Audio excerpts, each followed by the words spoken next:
Hi, Marty Christenson with Weak Prosperity, here to tell you about what Chris Martenson doesn't know. Now, everybody knows I'm a dick, but the other day I made a video, replete with defamatory and outright false statements.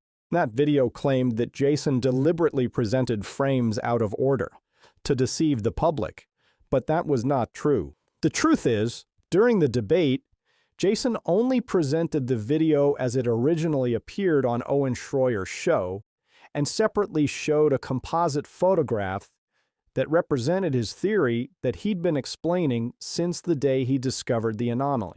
But it was Martenson who had misled everyone.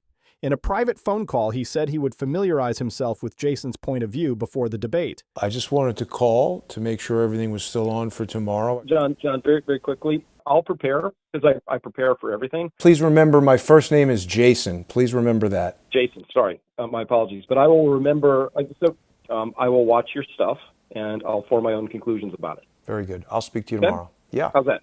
Sounds good. All right.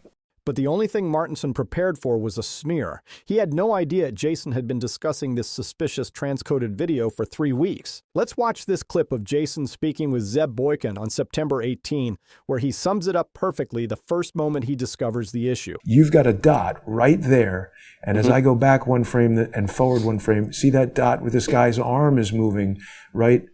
That dot, and now I'm going forward again, and then Charlie is hit. And you also seem to have found that dot. It's sort of, isn't it back here somewhere? It's in his hair. Go on the right. We got to really. What I'm going to do when you and I break from this, I'm going to do one of my zooms in on this dot. Here's the dot. Go next frame. Yeah. To the back. No, forward one.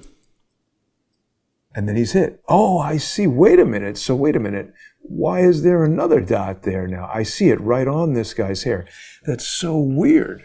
All the way in the upper right-hand corner, that dot. Yep. Okay, I got to do an After Effects study of this, but I mean, Zeb, this is incredible that you've obtained this original camera footage. I mean, this is why I'm always such a stickler for, we have to have the original footage, because otherwise we're just not able to make any kind of sensible evaluation. So you've got, basically, I'm stepping back here, okay? This is before Charlie is shot. Let's go one frame at a time. I'm going forward now. Charlie is talking. We see, here's the dot, then he's hit, but then there's another dot. Now, you know what? That could also be a video compression glitch of some kind, because we've got something moving very, very quickly, and that does match the trajectory. Well, it would be after the shot, and so we would expect that if it's an exit wound on the neck, which I think we are. But wait a minute. It is going down. Appearing on the frame. It is appearing in the video after the shot, but it could be a video codec getting confused about where something was and now isn't.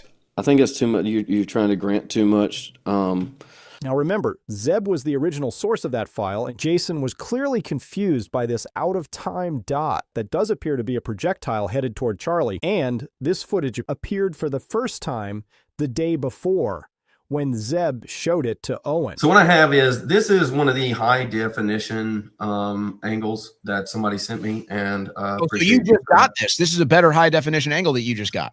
Yeah, I mean, this is it's too good, to be honest with you. Yeah, this is the best. This is the best, most clear video we're going to get, I think, from this angle. Jason had only received this mysterious file from Zeb a few hours before their show together. It wasn't until the next day that Jason had time to examine the file that he discovered it had been transcoded to 20 frames per second, a really unusual frame rate. This discovery took off like wildfire, and Zed came back for another appearance on Crowdsource The Truth. Conveniently, another video of unknown origin had been sent to Zeb, but this one was 30 frames per second. This is on both frames. It's overlaid right now. So this is on both frames. This is only on this one frame. You've captured the bullet in two different positions. If these are, in fact, two different videos, it's backing up what I'm saying. It's the trajectory of a... it's one of these videos has a bleed frame. The frames are bleeding together. And so that's why you're getting the projectile in two separate What do you mean positions. a bleed frame?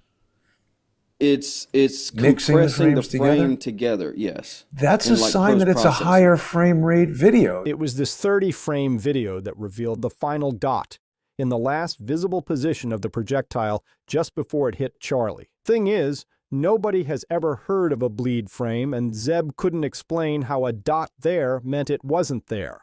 Contrast that with Jason's detailed explanation of bidirectional temporal prediction that is a component of H.264 MPEG compression. And when morons start downsampling long GOP 240-frame MPEG files to odd frame rates and formats, who knows what can happen? So it looks like Dr. Martenson should be issuing some apologies and retractions of his own. Until next time, I'm Marty Christensen for Weak Prosperity. Thanks for tuning in.